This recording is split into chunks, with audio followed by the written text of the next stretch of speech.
Tercile encore. On est le 7 février 2024. Alors, je viens sur la trompette aujourd'hui encore et je viens proclamer le retour de notre Seigneur Jésus-Christ.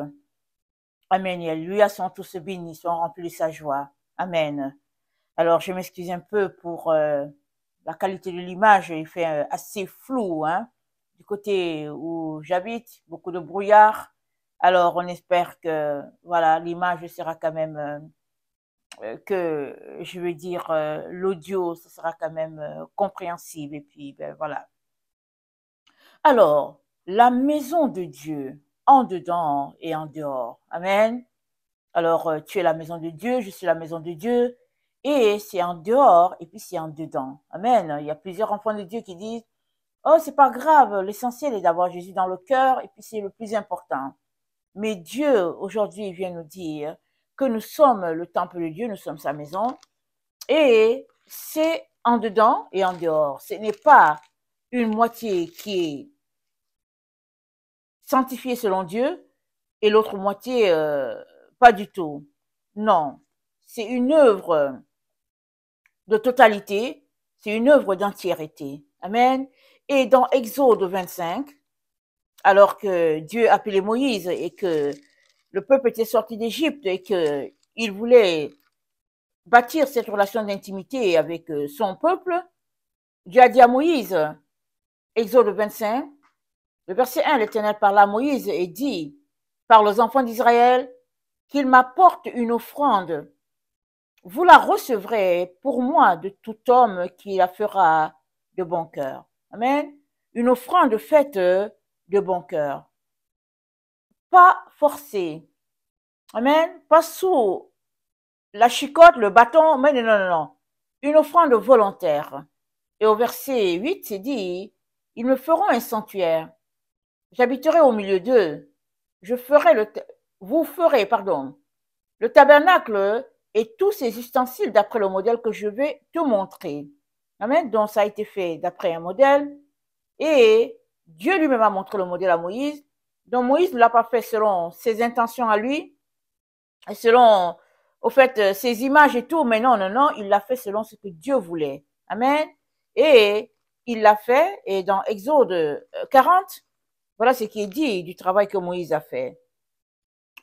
Exode 40, le verset 16 dit, Moïse fit tout ce que l'Éternel lui avait ordonné. Il fit ainsi. Amen. Moïse fit tout ce que l'Éternel lui avait ordonné. Il fit ainsi. Et il décrive comment il l'a fait. Amen. Et c'est dit, amen, c'est dit, attendez. Au verset 25, c'est dit, nous sommes Exode 40, le verset 25. Et il en arrangea les lampes devant l'Éternel comme l'Éternel l'avait ordonné. Amen. Il y avait un ordre. Moïse a obéi à cet ordre. Il a arrangé les lampes comme l'Éternel l'avait ordonné. Amen. Et nous sommes les lampes de Dieu. Nous sommes la lumière. Amen. La véritable lumière nous a éclairés. Jésus, la véritable lumière, nous a éclairés pour que nous soyons aussi des lumières. Amen. Et Moïse a arrangé les lumières telles que l'Éternel l'avait ordonné. Tu es une lumière et Dieu t'a envoyé sur la terre pour que tu puisses marcher selon un ordre, à un endroit bien précis, un pays bien précis. D'abord, tu nais dans une famille bien précise. Après, tu détermines le pays et là, quand tu cherches sa face, il te montre le travail exactement et il te montre ce que tu dois faire au quotidien. Amen. Voilà comment Dieu place les lumières dans sa maison, sa grande maison, sachant que tout un chacun est une maison de Dieu. Amen. Et la plus belle des offrandes, n'est-ce pas? C'est Dieu lui-même qui nous l'a donné. Parce que c'est dit. Oui, comme je le disais tantôt, alors Dieu a demandé que l'offrande soit volontaire. Amen. L'offrande de quoi? L'offrande pour bâtir le temple. Et tu es le temple de Dieu, tu es son sanctuaire. Alors, qu'est-ce que Dieu est en train de dire? Dieu est en train de dire que la plus belle offrande que tu peux lui apporter, c'est ta propre personne et de façon volontaire, parce que lui aussi s'est donné. Amen. La Bible nous dit dans Jean 3, le verset 16, que Dieu a tant aimé le monde qu'il a donné. Il a donné son Fils, c'est ça qui est dit. Jean 3, le verset, Jean 3, le verset 16. C'est dit,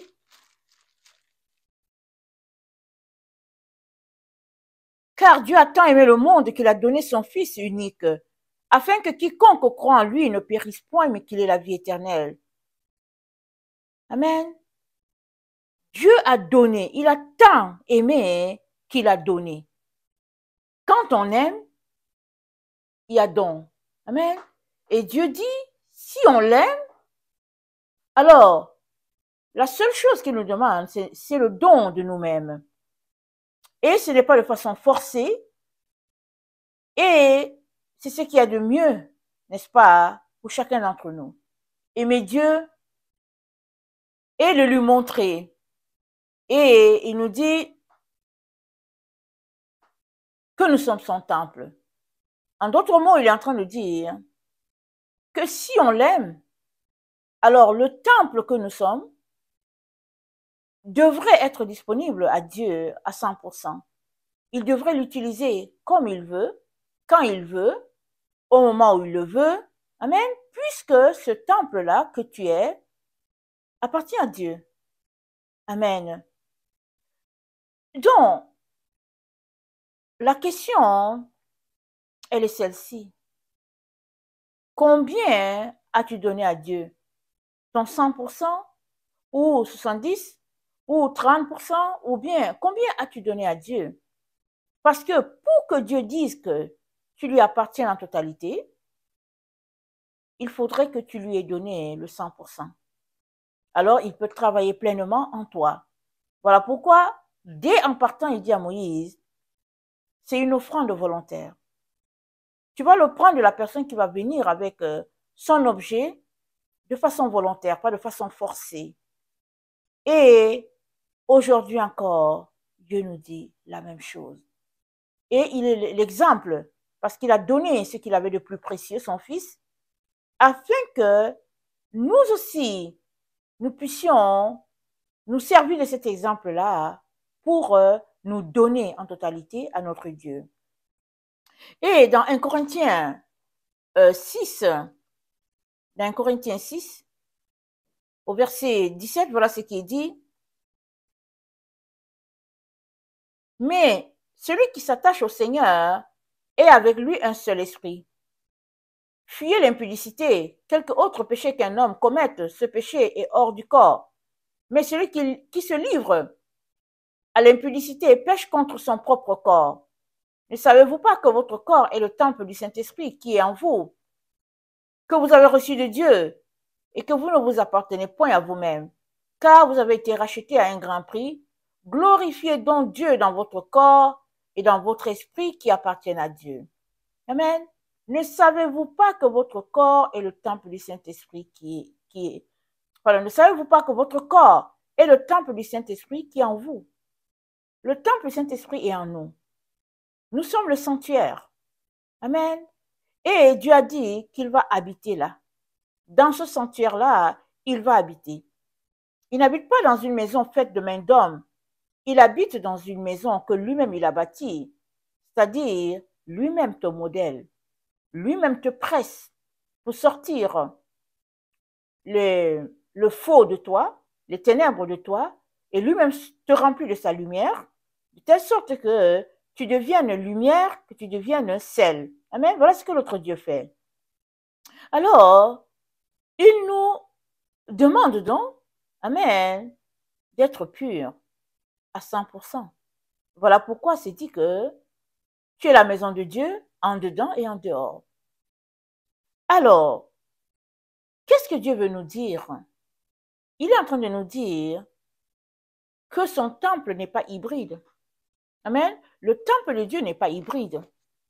C'est un temple pur à 100% qui appartient à Dieu. Alors, nous vivons dans un siècle des choses hybrides, n'est-ce pas? L'hybride est à la mode et ça va de soi. Mais Dieu nous dit que nous sommes son temple et c'est la pureté à tous les niveaux. Et si on va dans Lévitique 19, le verset 19, Dieu dit, vous observerez mes lois, tu n'accoupleras point des bestiaux de deux espèces différentes, tu n'ensemenceras point ton champ de deux espèces de semences, et tu ne porteras pas un vêtement tissé de deux espèces de fils. Amen. Alors, on peut élaborer longtemps dessus. Mais l'idée ici, c'est le fait que Dieu pointe deux espèces différentes dans le même corps. Dieu dit non. Il pointe le fait d'être hybride, il pointe cela. Alors, on ne va pas trop entrer dans les détails, mais on sait par exemple qu'en science, ils ont découvert par exemple par Mendel et puis les grains de maïs. Il avait planté des grains et puis finalement, quand il a récolté, il y avait une autre espèce qui était différente. Cette espèce venait de l'accouplement entre ce qui s'est passé dans le champ. Deux espèces différentes et puis il y a une troisième espèce qui est sortie là, de là. Voilà un peu ce qui peut un peu expliquer les choses hybrides. Donc Dieu ne veut pas qu'il y ait un mélange. Il aimerait que ce qu'il a créé demeure tel qu'il l'a créé. C'est ça qu'il appelle sainteté et pureté. Et il demande cela de chacun d'entre nous. Et Christ a été l'exemple parfait. La Bible nous dit que Christ a accompli la loi et il est allé jusqu'au bout. Amen. Afin que son Église soit purifiée et sanctifiée. Il l'a lavée, il l'a purifiée et puis il l'a établie afin qu'elle soit le modèle, c'est-à-dire le temple, le sanctuaire sur la terre. Amen. Et si nous lisons bien Hébreu, c'est dit que le tabernacle, c'était une figure des choses à venir. Et l'Église établie par Christ, c'est ça, le tabernacle raffiné, le tabernacle glorieux. Amen. Et cette Église, c'est toi, c'est moi, si nous marchons selon ce que le Seigneur a établi, ce que le Seigneur demande de chacun d'entre nous. Amen. Alors, le temple de Dieu, la maison de Dieu, c'est en dedans, c'est en dehors. Et qu'est-ce que cela implique pour chacun d'entre nous? Cela implique que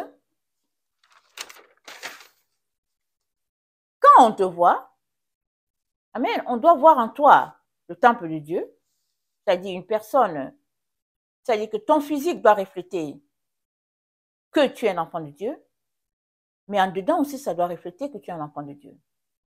En dedans, on ne voit pas beaucoup, n'est-ce pas? C'est Dieu seul qui peut tirer la photo et présenter le dedans. Mais l'extérieur parle beaucoup.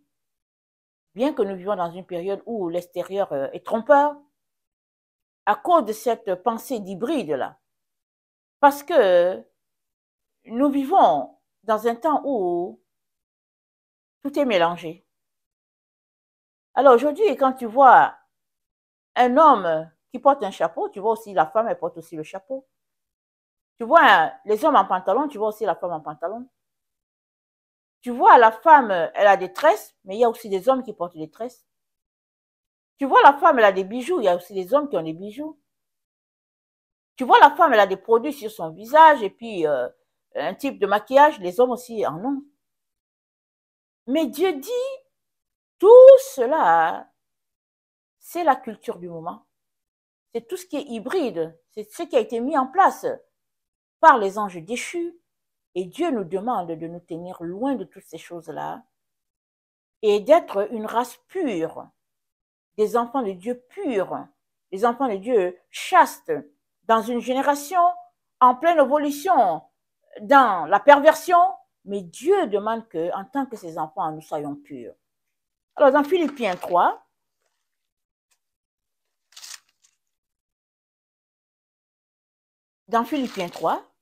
voilà ce que l'apôtre Paul nous dit.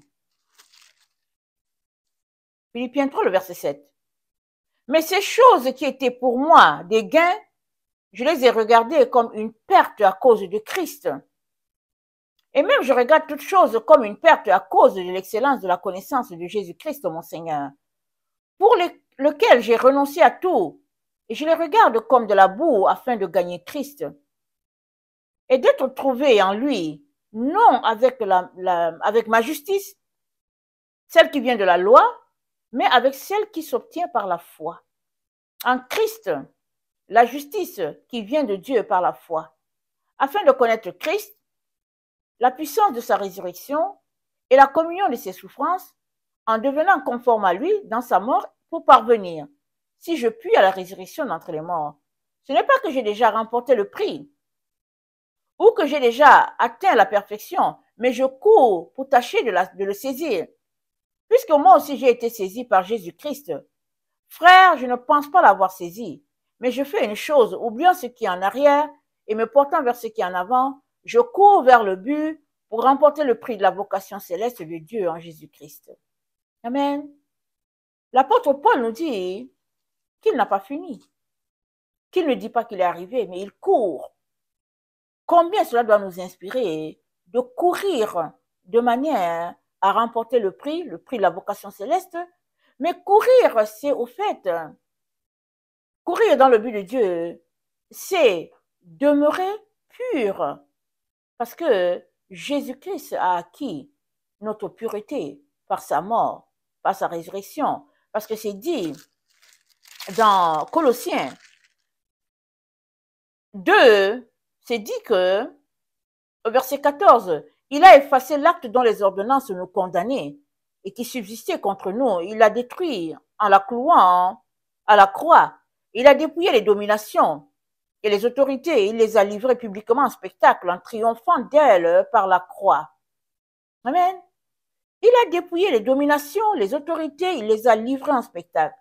Jésus-Christ a payé de sa vie pour que toi et moi, nous puissions demeurer purs comme il l'a établi. Que nous ne soyons pas une race hybride. Amen. Et nous savons que dans les temps où nous sommes, tout est hybride, n'est-ce pas? Tout est, la tendance, la mode s'est portée vers ce qui est hybride. Et même, ça va même beaucoup plus loin, n'est-ce pas? Il y en a qui ne sont pas contents de leur corps, et puis ils le coupent, et puis ils font des chirurgies, et puis toutes sortes d'histoires, afin d'avoir le corps qu'ils aimeraient, le visage qu'ils aimeraient, la forme qu'ils aimeraient, et voilà, où l'être humain est rendu. Mais Dieu aimerait qu'on sorte de toutes ces affaires-là, parce que tout cela, c'est mettre de l'emphase sur la chair, alors que nous sommes les êtres spirituels. Amen. Le premier homme, Adam, il était charnel. Amen. Le deuxième est venu. Le deuxième Adam, il était spirituel. Et nous sommes appelés de passer de l'homme charnel à l'homme spirituel. Allez-y lire 1 Corinthiens 15. N'est-ce pas? Tout est démontré là-dedans. C'est pas réservé à une catégorie de personnes. C'est pas réservé seulement aux pasteurs, aux leaders de l'église. C'est réservé à tout le monde. Tout un chacun est appelé à être pur, à être appelé chaste devant Dieu. Amen. Parce que le prix que Jésus-Christ a payé, cela nous donne libre accès auprès de Dieu. Et une fois que nous avons ce libre accès auprès de Dieu, notre position de frère de Jésus devrait nous amener à la sainteté, à la pureté à tout moment. Notre Seigneur Jésus a été pur, il est pur. Notre Père est pur en tout temps et nous sommes appelés à lui ressembler. Et Jésus-Christ a payé donc pour que nous puissions lui ressembler pleinement. Il est donc important que nous travaillions à cela de manière à lui ressembler pleinement. Alors, dans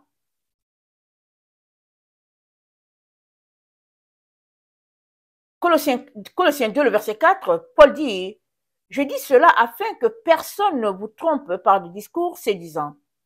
Car si je suis absent de corps, je suis avec vous en esprit, voyant avec joie le bon ordre qui règne parmi vous et la fermeté de votre foi en Christ. Ainsi donc, vous avez reçu le Seigneur Jésus-Christ, marchez en lui, étant enraciné et fondé en lui, et affermi par la foi d'après les instructions qui vous ont été données et abondé en actions de grâce. Amen. Notre frère Paul nous dit d'être enraciné et fondé et affermi dans la foi. Parce que le Seigneur a payé pour cela, les apôtres ont travaillé pour cela, pour que nous puissions marcher sur leurs traces. La seule condition qui nous est demandée, c'est quoi? C'est dire, étant enraciné et fondé en lui, on est appelé à nous enraciner, à pousser nos racines aussi loin que possible, comme le bambou, afin de tenir, afin d'être une fondation solide. Parce que tout autour de nous, c'est fragile.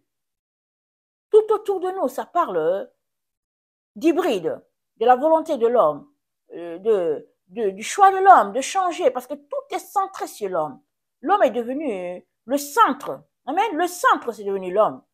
Et Dieu nous dit, par la bouche de ses différents serviteurs, d'être enraciné, d'être fondé, amen, dans sa doctrine, dans son amour. Et il a pourvu pour que nous ayons tout le nécessaire afin d'arriver à ce stade-là. Amen. Ce stade où nous sommes pleinement établis, pleinement fondés en lui. Alors, dans 1 Pierre 3, c'est vrai que Pierre ici parle aux femmes, mais ça s'applique aussi aux hommes. Amen. C'est vrai qu'on est en train de parler des choses hybrides, mais ça s'applique aussi aux hommes. Je vais vous dire pourquoi. Alors, 1 Pierre 3, le verset 1 à 5. 1 Pierre 3, le verset 1 à 5, voilà ce qu'il dit, notre frère.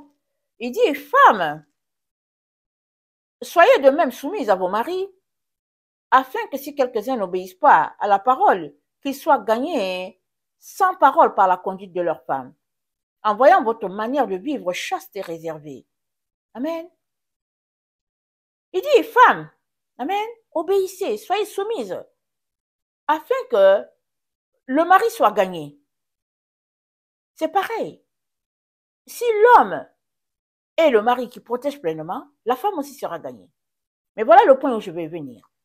Il dit, en voyant votre manière de vivre chaste et réservée, ayez non cette parure extérieure qui consiste dans les cheveux tressés, les ornements d'or et des vêtements qu'on revêt, mais la parure intérieure est cachée dans le cœur, la pureté incorruptible d'un esprit doux et paisible qui est d'un grand prix devant Dieu. Alors, je disais que Pierre a parlé aux femmes, mais ça s'applique aussi aux hommes parce que aujourd'hui, les hommes, ils sont là, ils portent aussi les bijoux parce que Pierre dit, ayez en vous cette parure extérieure qui consiste non dans les cheveux tressés, les ornements d'or, les habits, mais la parure intérieure est cachée. Aujourd'hui, on voit des hommes, ils ont plein de bijoux sur eux, leurs cheveux sont arrangés, avec de la permanente, et puis ils ont les mimiques des femmes, et puis tout ça, ça ne sert à rien, tout ça. Et Pierre dit que la parure extérieure ne soit pas ce qui nous définit. Il dit qu'il est important que nous puissions être définis par celui-là qui est à l'intérieur. Et si celui qui est à l'intérieur, c'est le Saint-Esprit qui est à l'intérieur de toi, te dirige, alors ton extérieur aussi doit être le reflet de celui-là qui vit à l'intérieur de toi. Amen. C'est très, très important. Il y a des gens qui n'accordent pas d'importance à cela, ils se disent non, c'est pas grave. Mais c'est important. C'est très important. Alors, femme, quand tu viens devant Dieu, comment es-tu habillée? Amen. Regarde les principes de la Bible et puis applique-les. La Bible encourage la femme, par exemple, à être voilée, à ne pas venir devant Dieu les cheveux en l'air. C'est bien de mettre quelque chose sur ta tête, soit un voile, soit un foulard, mais quelque chose, c'est dit quoi? C'est à cause des anges. Alors, si tu es une femme qui aime le Seigneur, tu dois te comporter non pas pour les hommes, non pas pour les êtres humains, tu te comportes dans la pureté, dans l'obéissance à cause de ton Dieu, parce que tu l'aimes. C'est à cause de cela que c'est important que tu puisses obéir. Amen. Et te présenter devant Dieu comme une personne éprouvée, n'est-ce pas? Qui n'aura pas honte à rougir ce jour-là quand tu te présenteras devant Dieu. C'est très, très important. Parce que dans un temps où tout est hybride, on peut être porté, n'est-ce pas, à mettre toutes sortes de décorations sur nous, toutes sortes de... Comment ils appellent ça même?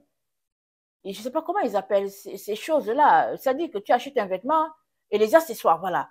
Mettre sur soi toutes sortes d'accessoires pour embellir, pour embellir. Mais le Seigneur nous demande de ne pas mettre ces choses-là. Et mieux encore, il nous demande d'être revêtu, c'est-à-dire d'avoir un voile et puis vraiment de venir devant Dieu dans toute la simplicité. Amen. Et voilà ce que Dieu attend de chacun d'entre nous. Et cela est important parce que tu es le temple de Dieu, tu es son sanctuaire, Dieu habite en toi. Amen. Et la Bible nous dit dans 1 Pierre 3, le verset 7, la fin de toute chose est proche. Soyez donc sages et sobres pour vaquer à la prière. Avant tout, ayez les uns pour les autres une ardente charité, car la charité couvre une multitude de péchés. Amen. Soyez sages et sobres pour vaquer à la prière. Voilà la chose la plus importante. C'est très, très important, mes frères et sœurs, parce qu'on est dans des temps très critiques. Amen. Des temps périlleux. On ne peut pas perdre le temps dans ce qui ne rassasie pas et ce qui distrait. C'est très important.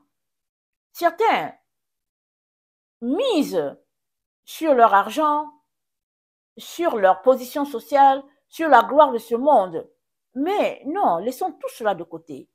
Mise sur Jésus.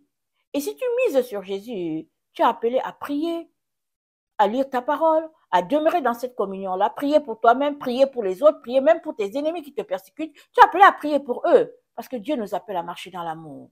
Amen. Et à la charité les uns envers les autres. Donc, je terminerai en lisant Colossiens 3, le verset 16. Ça dit que la parole de Christ habite parmi vous abondamment. Instruisez-vous et exhortez-vous les uns les autres en toute sagesse, par les psaumes, par des hymnes, par des cantiques spirituels, chantant à Dieu dans vos cœurs, sous l'inspiration de la grâce. Et quoi que vous fassiez, en parole, en œuvre, faites tout au nom du Seigneur Jésus, en rendant par lui des actions de grâce à Dieu le Père. Faites tout au nom du Seigneur Jésus. Faites tout au nom du Seigneur Jésus. Exhortez-vous, instruisez-vous, et que la parole de Dieu habite abondamment en vous. Et ça, ce n'est pas pour une seule personne, c'est pour chacun d'entre nous. C'est un défi au quotidien, mais on est appelé à dégager du temps pour observer ce qui est plus utile, ce qui est essentiel. Voilà à quoi Dieu nous appelle en tant que son temple, en tant que son sanctuaire. Et dans toujours un Colossiens 3, c'est dit au verset 2, affectionnez-vous aux choses d'en haut et non à celles qui sont sur la terre, car vous êtes morts et votre vie est cachée en Christ, en Dieu. Amen. Votre vie est cachée avec Christ en Dieu. Donc, voilà un peu les exhortations que notre Seigneur nous donne aujourd'hui, n'est-ce pas? De travailler ou bien de veiller à ce que le temple que nous sommes ne soit pas juste un temple intérieur ou bien extérieur, mais que nous puissions travailler pour l'intérieur et aussi bien pour l'extérieur.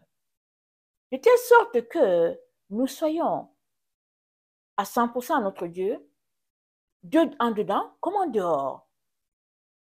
Alors que la culture de notre temps tend sur tout ce qui est hybride, amen, et que ça a même gagné le corps de Christ, il est important que tu puisses t'en dissocier en imitant la foi des apôtres. Amen. Ce n'est que comme ça que nous sortirons vainqueurs de cette génération. Amen. Parce que nous le savons bien, Nous sommes la génération de la fin et c'est dit qu'il en sera comme le temps de Noé. Qui ne sait pas que nous sommes dans les temps où les géants dirigent le monde? Qui ne sait pas? On est dans ce temps-là. Et donc, très important, n'est-ce pas, de nous accrocher à la parole, de nous délecter de la parole. Et ce n'est que cette parole-là qui va nous donner de nous en sortir. Amen. Que le Seigneur bénisse sa parole et que sa grâce abonde sur chacun d'entre nous. Amen et alléluia. Amen.